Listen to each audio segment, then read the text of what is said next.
America ने जो हमें 30 दिनों तक रूस का तेल खरीदने की इजाजत दी है, उस इजाजत वाले अहंकार के सामने हमारी चुप्पी सही है।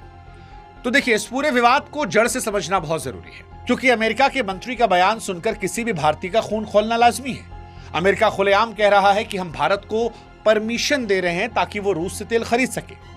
अब इस बात को गहराई समझिए, दुनिया के सबसे बड़े लोकतंत्र को एक दूसरे देश का मंत्री जो है वो परमिशन देने की बात कह रहा है कि वो किससे तेल खरीदे, किससे ना खरीदे।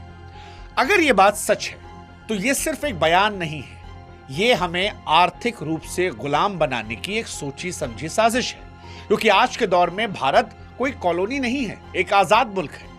भगत सिंह और महात्मा गांधी जी ने हमें आजादी इसलिए नहीं दिलवाई थी कि 80 साल बाद अमेरिका जैसा कोई देश हमें यह बताए कि सुनो, तुम इससे दोस्ती करोगे, इससे नहीं करोगे। और संप्रभुता का मतलब सिर्फ सीमाओं की रक्षा करना नहीं होता है, बल्कि बिना किसी बाहरी दबाव के अपने देश के आर्थिक हित में फैसले लेना भी होता है।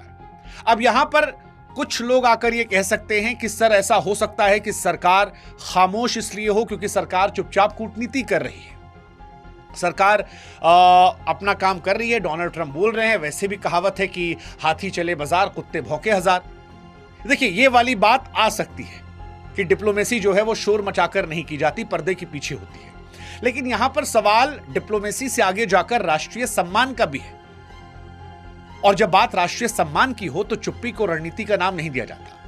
अगर हम अमेरिका के परमिशन वाले लहजे को आज बिना विरोध के स्वीकार कर लेते हैं तो हम आने वाली पीढ़ियों को जवाब क्या देंगे? क्या हम उन्हें यह बताएंगे कि हम दुनिया की 5वीं सबसे बड़ी इकॉनमी तो बन गए, लेकिन तेल खरीदने के लिए हमें आज भी वॉशिंगटन की डेडलाइन का इंतजार करना पड़ता है? कूटनीति अपनी जगह पर है, लेकिन देश का स्वाभिमान सर्वोपरि है। अगर सच बोलना और कड़े सवाल पूछना आज किसी को पक्षपाती लग रहा है तो मुझे लगता है कि आज ये पक्ष मैं लेना पसंद करूंगा, क्योंकि ये पक्ष भारत और भारतीयों का पक्ष है।